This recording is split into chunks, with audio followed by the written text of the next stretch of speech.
I'm Norm Poltenson, and this is Critics Corner. Tom DiNapoli, our esteemed New York State Comptroller, gave a report last week in which he was busy patting himself on the back for the fact that the Common Fund, big New York State fund worth $176 billion, was up 13%. In fact, I think Tom had to go to an orthopedist because he was patting himself so hard on the back. So, okay, that's 1 year. And by the way, Tom said it was a stellar performance. Tom, my stocks did 35% last year, but that's okay. Maybe that's stellar. In any case, the point here is that why don't we go back more than 1 year and let's see what's happened to this fund and get a better feeling for this New York State performance. Well, after 15 years, I think we can successfully say it's been subpar. Let's use Tom's own figures. This is New York State. Originally, they were expecting an 8% return. They got conservative. They cut it back to 7.5% return. And what's the return been over the last 15 years, Tom? Oh, a modest 5.8. So the $176 billion that you're bragging about should have been $300 billion if your assumptions were correct. What does it mean?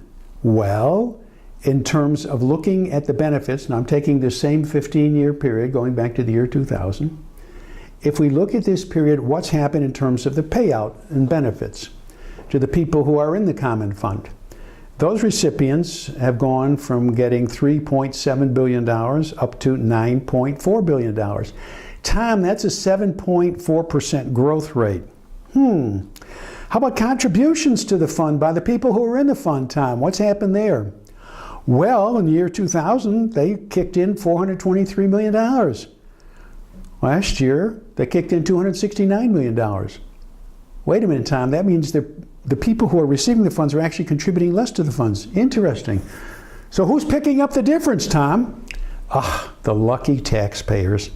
In 2000, they were spending $165 million in taxes to fill the gap between expectations and what was actually paid out. And the last year we have is actually 2013. We paid out $5.4 billion. That's up from $165 million, Tom. Tom was also bragging about the fact that the fund was 90% funded. But Tom uses some interesting accounting figures that are not used in conservative circles. If this were a private investment, in fact, the fund would be 48% funded. Tom, I guess I could forgive you. I know you're running for re-election, and this is spin, and I understand that. But I do think it would be helpful if you leveled with the taxpayers and you really told them what was happening with the Common Fund of New York State. I'm Norm Poltenson. Thanks for listening.